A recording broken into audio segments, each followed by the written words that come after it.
The Burned Ones, demonic beings that devour humans, stalk the woods many years after the rapture.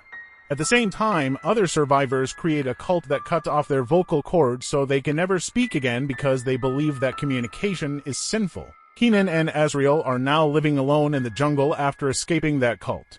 When Azrael becomes alarmed after hearing a noise amid the trees one day, she swiftly extinguishes the fire that Kenan had lit. She is still in danger of having a panic attack, so Kenan gives her love and care. Azrael gives him a bracelet she crafted out of herbs and twigs in exchange. They hear the sounds once more at that point and recognize it as whistling, indicating that the cult members are pursuing them.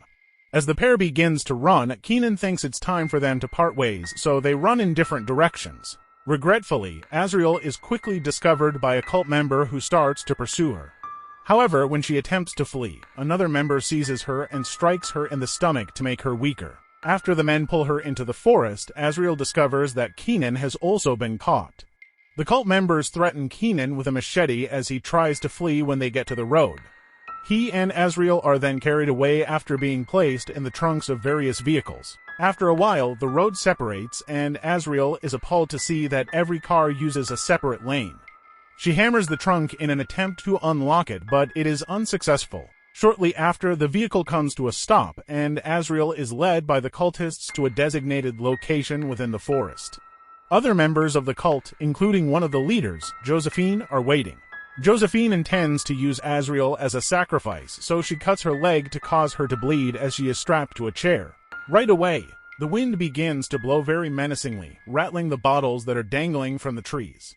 Moving away, Josephine and the cultists begin to pant noisily, which is the silent equivalent of chanting. Before approaching the chair, a burned one roars and emerges from the trees. In a panic, Azrael continues tugging until she breaks one of the armrests. As soon as possible, a cultist returns to prevent her from leaving, and Azrael fights against his grip until she unintentionally stabs him in the neck with the shattered wood. When the man tries to turn to leave, the burned one leaps on him and begins to devour him. Azrael stares in disbelief as she undoes the remaining straps with her free hand till she is at last free to flee. As part of the ritual, Josephine and the other cultists had been oblivious, and they don't realize Azrael is gone until it's too late. On its way out, the burned one simultaneously removes the deceased man's body. Later on, Azrael visits the river to bathe her wound and collect some plants to wrap around it. A burned one gently comes up behind her as she's working. Fortunately, she hears it before it approaches too closely and flees into an abandoned building to hide. Azrael finds the darkest area and remains still as the burned one searches for her by peeping inside. It ultimately leaves since it is unable to see her. Azrael then locates the road and begins to follow the tire traces until she comes to the cult's camp. With extreme caution, she locates a concealed opening on the fence that she may use to enter. In order to stay out of sight, Azrael keeps moving in silence while watching the guard. When she finds Kenan's bracelet left next to some chains after hiding behind a car, she suspects the worst. As Josephine and her men return at that same moment, Azrael slinks back to watch her. She hides behind a tent and watches Josephine check on a sick old lady. After that, Josephine walks into the chapel where the cultists are observing Miriam, the main leader. Because the wind is said to speak God's will, she continues to perform the ritual of listening to it through a hole while being pregnant. After listening to the wind for a few minutes, Miriam extinguishes the altar candles and everyone departs. When Josephine stays to allow Miriam to smack her for not doing the forest ceremony, they are abruptly cut off by an outside disturbance. Miriam doesn't see anything when she glances out the window because Azrael is able to duck beneath the building in time. Azrael must constantly move to be out of sight when Josephine comes out to look at it. She briefly believes she has succeeded, but Josephine quickly shows up beside her and seizes her legs to prevent her from fleeing. Azrael pushes her away and kicks her in the face after Josephine begins choking him. Azrael, in a desperate attempt to blend in, dashes around the camp. As soon as Josephine rings a bell to warn of an intruder, everyone starts banging on pans and bottles to spread the word. A few cultists spot Azrael and begin to pursue her, so she rushes to the fence and injures her hands on the barbed wire in an attempt to swiftly find the hole and cross it. When a man tries to drag her back in by grabbing her foot, Azrael continues to struggle until she kicks him off and frees her leg. Another member of the cult starts shooting, but Azrael escapes when the bullet strikes a tree. She sprints across the forest as quickly as she can till nightfall, and she is too exhausted to continue. Her wounds are still fresh, so she's smearing blood on the trees and rocks, and soon a burned one begins to follow the scent. As soon as Azrael spots it licking her blood off a rock, he runs once more, and the thing continues to pursue her. A second burned one shows up and joins the chase, which exacerbates the situation. Luckily, the first burned one stumbles and falls, allowing Azrael to make it to the road unharmed. She falls as a massive object, a truck, approaches her and stops just in time to avoid hitting her.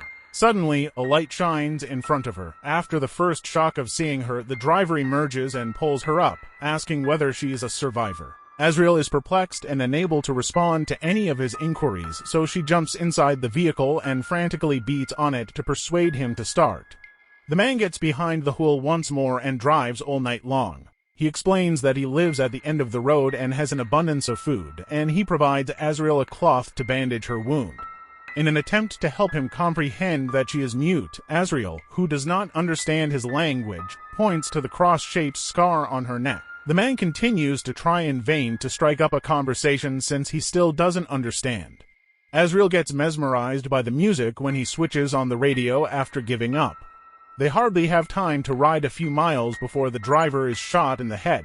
A few more shots are fired by the cultist in the center of the road, but he misses them all because the truck has lost control. The body gets in the path of Azrael's attempt to take over the wheel, and the truck runs over the man before colliding with a wall. Azrael is rendered unconscious for a few minutes before waking up with lightheadedness due to severe bleeding on her skull. The cultist is still alive when she steps out of the truck and collapses to her knees in agony.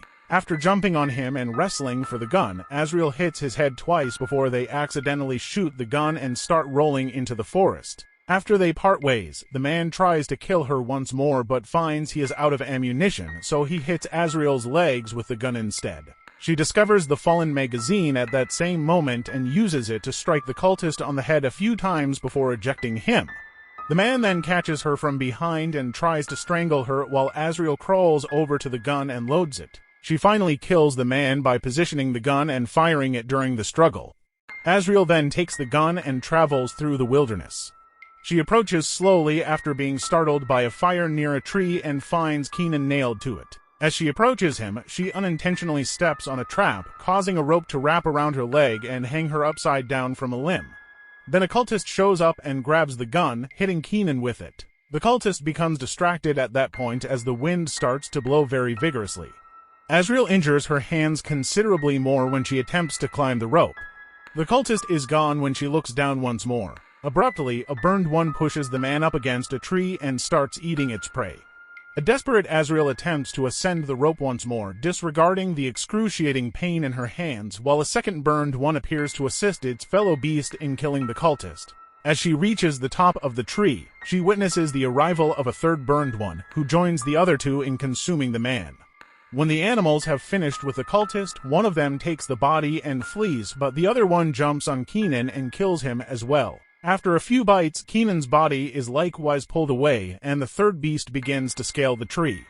In order to pull the rope off her leg, Azrael must halt her movement, which allows the burned one to catch up to her and forcefully push her against the branch. Azrael wraps the rope around its neck and pushes it off the tree just as it is ready to bite her, tumbling in the process.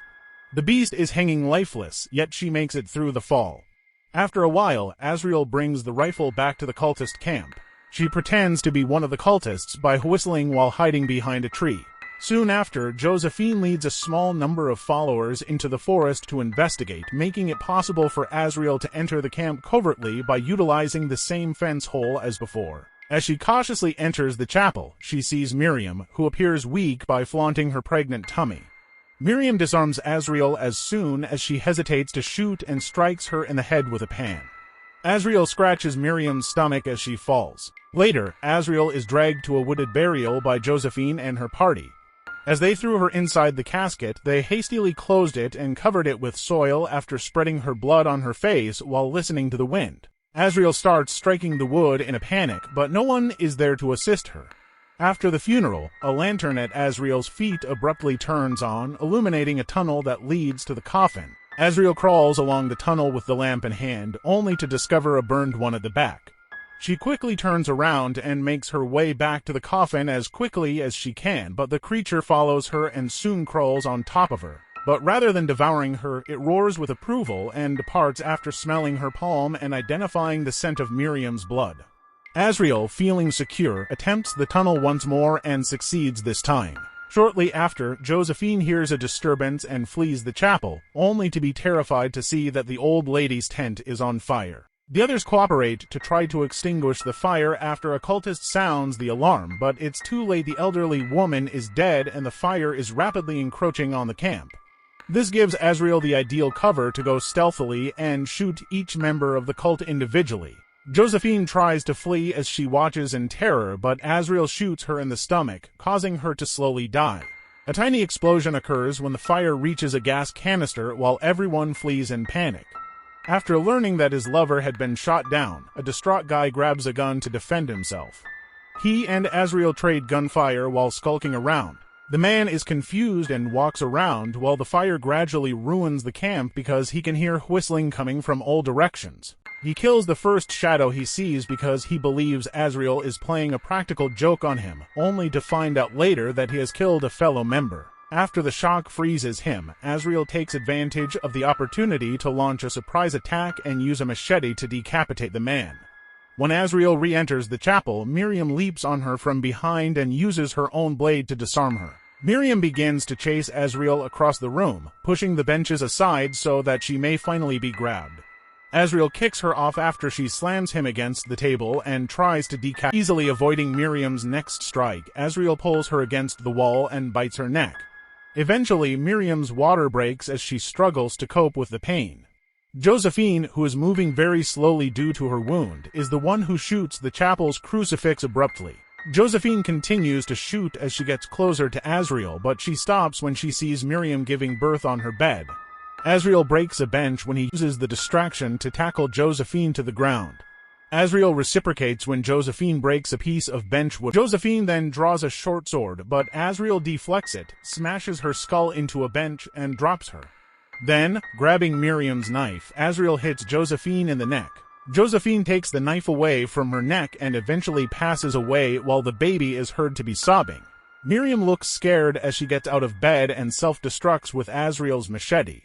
All of the candles are extinguished when a sudden, powerful wind enters the chapel. After making their way through the camp and the woodland, a swarm of burned ones enters the chapel where Azrael has taken the infant.